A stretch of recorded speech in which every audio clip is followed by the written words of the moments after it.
Queremos agradecer a Dios por más una oportunidad que nos permite estar reunidos con todos ustedes a través de este medio de YouTube. Bendiciones para todos. Quiero pedirle a las personas pues, que si gustan del video puedan darle clic en me gusta, puedan compartir esta palabra con otras personas. Vamos a iniciar esta serie entendiendo mi salvación. Posiblemente esto nos lleve dos videos. Pero es importante cuando nosotros hablamos de la salvación. ¿De qué nos salva Dios? ¿Salvación de qué? Durante años los evangélicos hemos predicado salvación. ¿Pero salvación de qué? ¿Okay? Entonces mi nombre es el pastor Joyce Sánchez. Yo me congrego en la primera iglesia bautista en la villa de Ipicepi, aquí en el estado de Pernambuco, en la ciudad de Recife.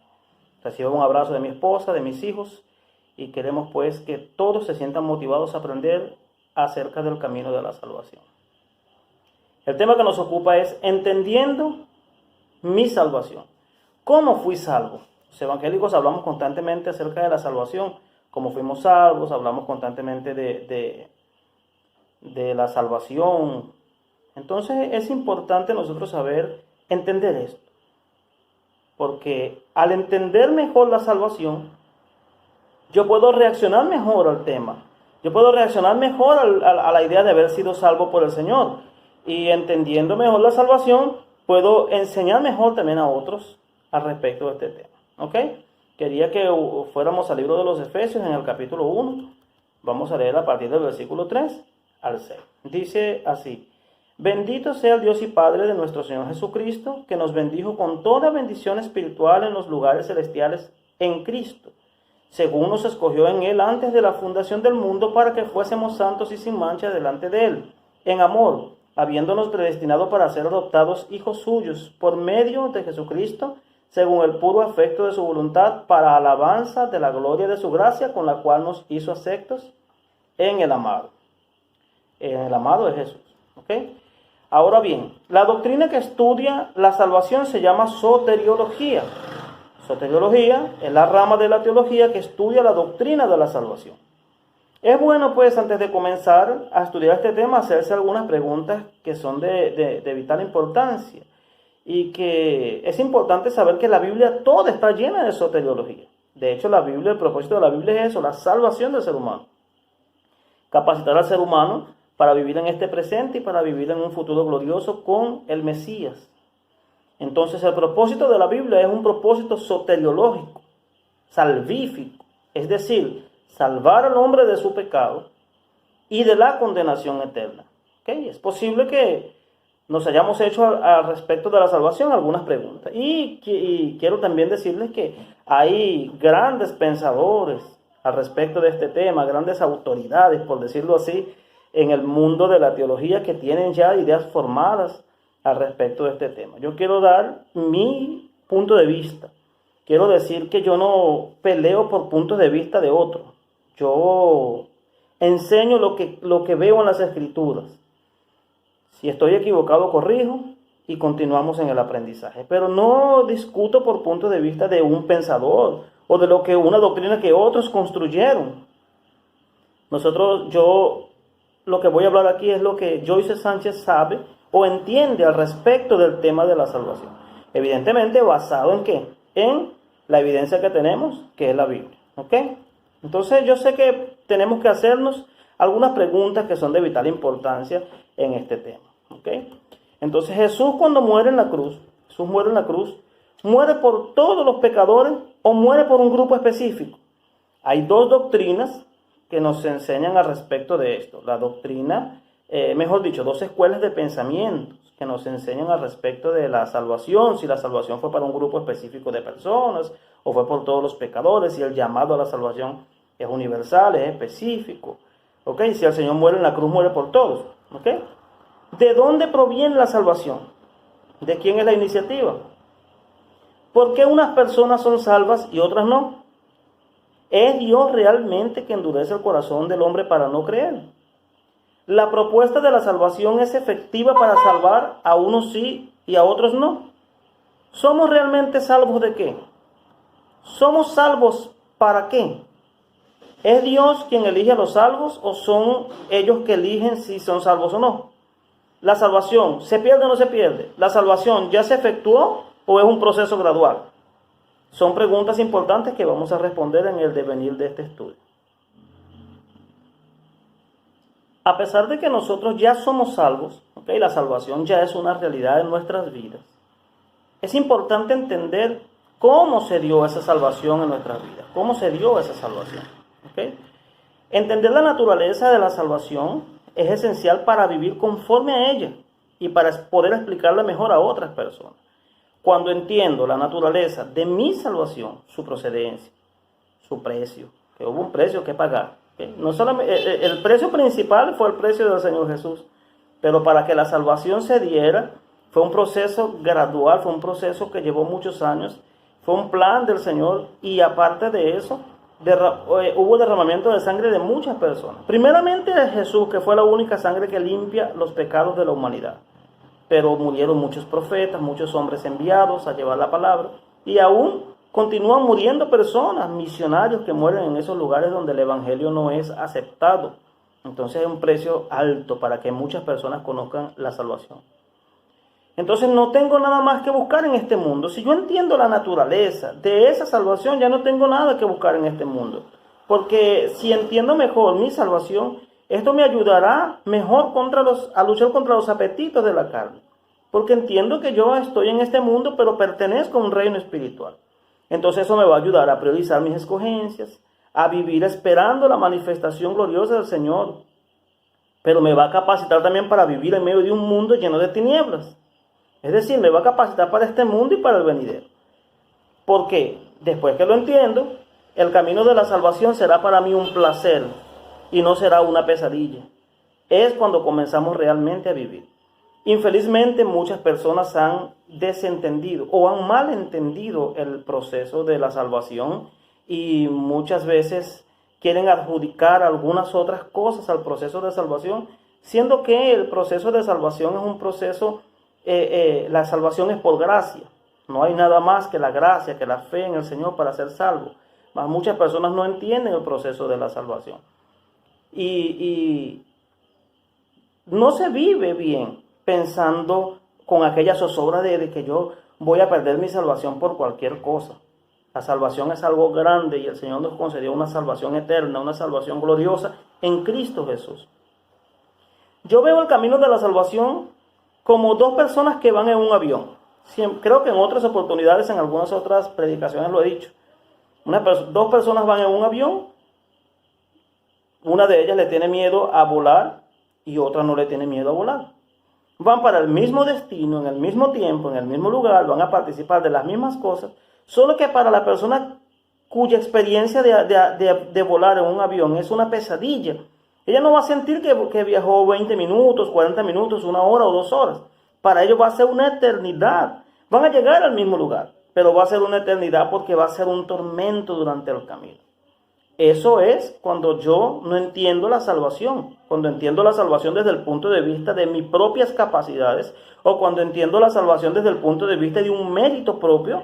Allí entonces voy a tener serios problemas en mi vida diaria, porque voy a andar en mi vida como teniendo de un lado lo que debo y lo que no debo hacer, y voy a andar en mi vida amenazado por el hecho de perder o no la salvación.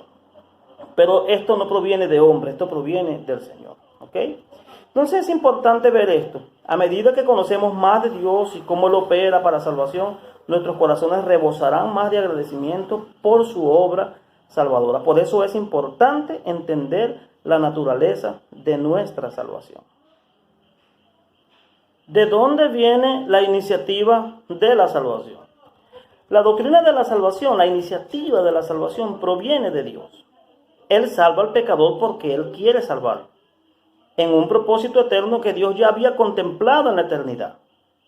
En 1 de Juan 4:10 dice así: en esto consiste el amor, no en que nosotros hayamos amado a Dios, sino en que Él nos amó a nosotros y envió a su Hijo en propiciación por nuestros pecados. Entonces el amor del Señor se manifiesta en que Él nos amó primero. Es decir, nosotros no amamos a Dios porque nosotros nos salió a amar, no, sino porque Él nos amó primero y envió a su Hijo en propiciación por nuestros pecados. Y en ese mismo capítulo, en el versículo 19, 1 de Juan capítulo 4, versículo 19, dice que nosotros le amamos a Él porque Él nos amó primero. Porque Él nos amó primero. No fuimos nosotros los que tuvimos la iniciativa de amar al Señor, porque no podíamos, porque andábamos en nuestros pecados. Entonces Dios nos amó primero. Dios nos amó primero y envió a su Hijo en propiciación por nuestros pecados, dando una manifestación gloriosa de amor para el pecador. No mereciendo esa salvación, pero el Señor, porque sus propios atributos de amor están dentro de Él decidió salvar al pecador porque Él se lo propuso en la eternidad. La iniciativa de salvación proviene de quien salva, esto es de Dios. Él propone el plan de salvación para redimir al hombre de su pecado. Ahora bien, ¿cuál es la naturaleza de nuestra salvación? Pero ¿salvación de qué? Cuando yo soy salvo ¿de qué? En primer lugar, soy salvo del pecado que mora en mí. Yo supongo que usted está con su Biblia allí. Romanos 6, versículos 6 y 7. Romanos 6, 6 y 7. Dice así: sabiendo esto, que nuestro viejo hombre fue crucificado juntamente con él, es decir, con Cristo, para que el cuerpo del pecado sea deshecho, a fin de que no sirvamos más al pecado. Porque el que está muerto, libre está del pecado. Aquí está hablando de que estamos muertos al pecado, es decir, ya no vivo para el pecado, sino que vivimos en una nueva vida, porque hemos sido salvos por el poder del Señor, y entonces estamos viviendo una nueva vida. Entonces, esto es lo que quiere decir, en palabras sencillas, que el pecado ya no nos domina. Somos salvos en primer lugar del pecado. En segundo lugar, somos salvos de la ley, ¿ok? Del poder de la ley. Gálatas 3:13. Vamos a ver qué dice Gálatas 3:13. Gálatas 3:13 dice así: Cristo nos redimió de la maldición de la ley, habiéndose hecho maldición por nosotros, porque está escrito: maldito todo aquel que es colgado en un madero. ¿Ok? Entonces, el versículo 10 de ese mismo capítulo 3 de Gálatas dice: porque todos los que son de las obras de la ley están bajo maldición, porque escrito está: maldito todo aquel que no permanezca en las cosas, todas las cosas que están escritas en el libro de la ley para hacerlas. Entonces, somos salvos del pecado, somos salvos de la ley. Leamos otros textos sobre la ley. Gálatas 2:16 dice así: sabiendo que el hombre no es justificado por las obras de la ley, sino por la fe en Jesucristo. Nosotros también hemos creído en Jesucristo para ser justificados por la fe en Cristo y no por las obras de la ley, por cuanto por las obras de la ley ninguna carne o ninguna persona es justificada. ¿Ok? Y en Gálatas 4, del 4 al 6, nos habla. Dice: mas cuando vino el cumplimiento del tiempo, Dios envió a su Hijo, nacido de mujer y nacido bajo la ley. El plan eterno de redención tiene unas etapas que se ha ido manifestando a lo largo de toda la Biblia. Nosotros podemos ver esas etapas, partes de la profecía, cómo se fueron cumpliendo. ¿Ok? Y aquí vemos que cuando vino el cumplimiento del tiempo, es decir, el Señor se mueve en tiempo, no porque Él necesite moverse en tiempo, sino porque nosotros necesitamos movernos en tiempo. El tiempo no es para Dios, es para nosotros. Dice: Dios envió a su Hijo, nacido de mujer y nacido bajo la ley, de manera que Jesús fue un hombre que nació, vivió y murió en la ley. Es cuando Él resucita que la gracia nace, ¿ok? Para que redimiese a los que estaban bajo la ley, es decir, a la nación de Israel, a fin de que recibiésemos la adopción de hijos. ¿Quiénes iban a recibir la adopción de hijos? En este caso los gentiles, que no pertenecen a la nación de Israel. Ellos son los hijos y nosotros somos los adoptados. Y ambos somos coherederos con Cristo de la gracia del Señor. Entonces somos librados del pecado, según Romanos 6:6. Somos librados de la ley, según Gálatas 3:13, Gálatas 2:16 y Gálatas 4, del 4:6. Tercero, somos librados de la muerte. Hebreos 2:14. Dice que somos librados de la muerte. Dice: así que por cuanto los hijos participaron de carne y sangre, los hijos, Él también, hablando de Cristo, participó de lo mismo para destruir mediante la muerte al que tenía el imperio de la muerte, a saber, el diablo, y librar a todos los que por temor a la muerte estaban durante toda la vida sujetos a servidumbre. Entonces nosotros vemos aquí que fuimos librados del poder del pecado, del poder de la muerte.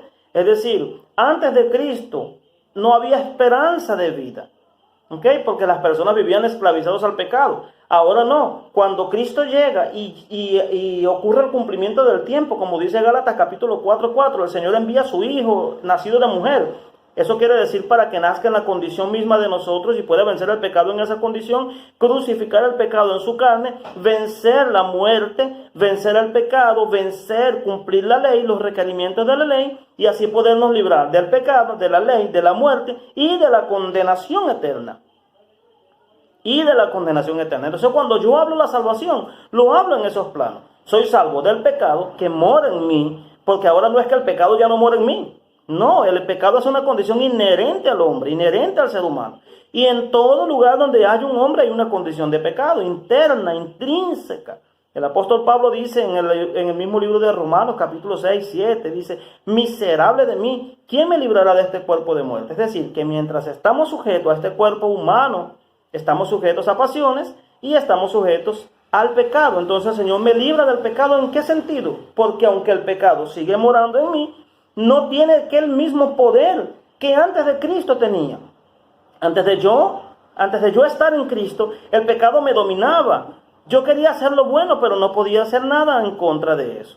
Ahora que Cristo está en mí, ahora yo puedo dominar el pecado. Por eso soy salvo de los efectos del pecado en mi vida, de las consecuencias del pecado en mi vida. Porque el pecado iba a traer muerte. Pero por cuanto por Adán entró la muerte, por Cristo entra la salvación. Entonces yo soy salvo del pecado. Soy salvo de mis propias pasiones. Soy salvo de mi propio yo. ¿Ok? En Cristo, que es una posición de gloria. Yo no puedo permanecer en el pecado y decir que yo estoy libre del pecado, porque no, porque estoy en Cristo. No, quien está en Cristo vence el pecado. Soy liberto del pecado, soy salvo de la ley, soy salvo de la muerte y soy salvo de la condenación eterna. ¿Ok? De la condenación eterna. Entonces de esto es que soy salvo. Ahora bien, hemos determinado que la salvación que en la salvación el hombre no tiene ningún mérito. ¿Ok? En eso ya nosotros estamos claros. Efesios 2:9 dice, no por obras para que nadie se gloríe.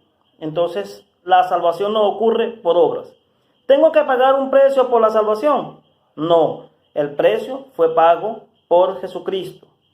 ¿Cómo hago para obtener la salvación? Simplemente creer. Primero debes estar convencido de que estás siendo salvo.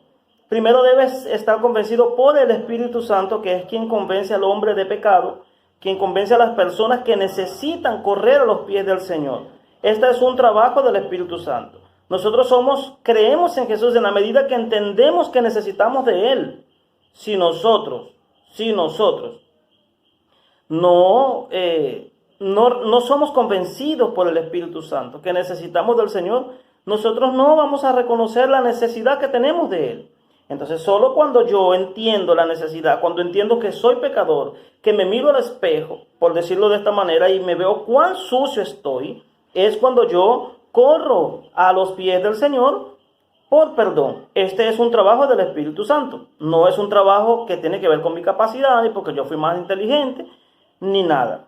Más la decisión, el trabajo fue del Espíritu Santo, más la decisión al final fue mía. Ahora nosotros aquí vamos a entrar en otra etapa. Más adelante vamos a entrar en otra etapa del tema sobre la salvación, donde hay dos escuelas de pensamientos principales a través de los cuales se puede explicar el proceso de la salvación. Uno de ellos es el calvinismo, cuyo proponente es Juan Calvino, y otro es arminianismo, cuyo proponente es Arminio. Ellos explican en sus teorías sobre la salvación, explican el asunto de la salvación. Y no podemos entrar en el tema de la salvación sin entrar en estas corrientes de pensamiento, que son las que más se aproximan en este caso al asunto de la salvación. Más es importante que entendamos las generalidades de la salvación. ¿De qué soy salvo? ¿Para qué soy salvo? El Señor me salvó, ¿para qué? Vamos a ver en Gálatas capítulo 1, en Efesios, capítulo 1, dice que yo fui salvo para alabanza de la gloria de su nombre. Para alabanza de la gloria de su nombre. Este texto es maravilloso. Dice, nos predestinó para ser adoptados hijos suyos. Entonces aquí habla de la predestinación, habla sobre otros elementos que vamos a conversar más adelante. Pero lo básico que yo tengo que entender al respecto de la salvación, lo básico que yo tengo que entender al respecto de la salvación es primero, ¿quién me salvó? ¿Por qué me salvó? Porque yo necesitaba. ¿Podía yo pagar ese precio? No. ¿Cuál era el precio? El precio de sangre. Una sangre preciosa como de un cordero inmolado. Cristo era el Cordero de Dios que quitaba el pecado del mundo. ¿Por qué el Cordero? Porque esto es una figura que se venía trabajando, el Señor se venía revelando desde el Antiguo Testamento, todo para llevar hasta el fiel cumplimiento de todo este proceso en Cristo. Es allí en Cristo que se cumplen todas esas cosas. En el Antiguo Testamento se ofrecían sacrificios, se ofrecía todo eso representando o simbolizando a Cristo cuando Él llegara. Ya eso lo hemos explicado en otros videos, por eso no voy a hacer mucho énfasis en eso. Quiero entonces en esta primera etapa que usted entienda la naturaleza de la salvación, que es una iniciativa del Señor, que es una iniciativa de amor de Dios hacia su creación. El Señor creó al hombre y no quería que el hombre se perdiera eternamente porque la consecuencia y la paga del pecado es la muerte. Cuando el Señor hace al hombre en el huerto del Edén, el Señor crea al hombre y le dice que le da una orden.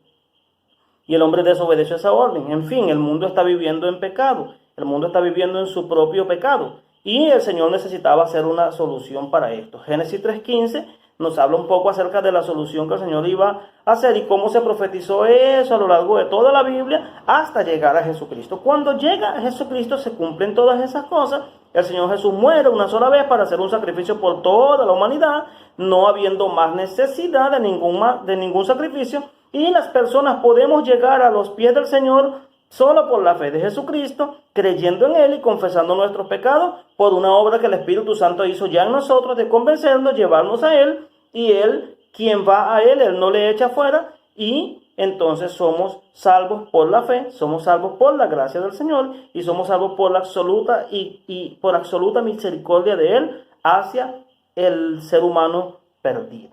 ¿Ok? Entonces en este caso, esta es la primera generalidad. El hombre necesita de la salvación, porque el hombre tiene una vida presente y una vida futura. En esta vida presente hay una línea divisoria que se llama muerte, y la muerte ella va a trazar esa línea divisoria, y todo lo que tú hayas hecho hasta ese momento, hasta ahí llegó todo, la muerte va a trazar una línea divisoria. Lo que tú no hayas hecho hasta el momento de tu muerte no lo vas a hacer. Entonces tú tienes que pensar en tu vida después de la resurrección. ¿Ok? Cuando tú mueres, ¿ok? Acabó todo en cuanto a este presente, pero va a haber una resurrección. Y en esa resurrección, cuando tú te presentes delante del Señor, tú vas a ser juzgado por lo que tú hiciste mientras estabas en este cuerpo, porque es necesario que demos cuenta ante un creador sobre nuestros hechos. El Señor crea al hombre, no quería que se perdiera, ni quiere que se pierda. El Señor quiere que todas las personas sean salvas, y Él manifiesta su deseo de que el ser humano sea salvo, mostrando constantemente, dando todas las condiciones para que el hombre sea salvo, mostrando su condición de amor, mostrando su condición de un Dios amoroso, de un Dios salvador, y muestra al mundo ese sacrificio enviando a su Hijo para morir por la humanidad. Nadie más podía hacerlo, Él envió a su Hijo, y ese Hijo cumplió las expectativas, nos salvó, y hoy estamos aquí sirviéndole a Él. Usted, amado amigo que me escucha, puede también acceder a la salvación. No tiene precio, no tiene que pagar nada, el precio fue pago, solamente un agradecimiento en una vida santa al Señor por toda la obra que Él hizo en la cruz del Calvario. El Señor te ama, el Señor nos ama, el Señor quiere salvarnos y quiere que nosotros atendamos pues al llamado que Él nos hace constantemente de salvación. Y al fin de cuentas la salvación es para nosotros. El Señor no necesita de salvación. Entonces es importante que nosotros atendamos a esto, sobre todo en un mundo tan difícil como están las cosas, nosotros podamos atender al llamado de la salvación. Entonces que la paz del Señor esté contigo, y vamos con esta parte a terminar nuestra primera parte de este estudio, entendiendo mejor tu salvación.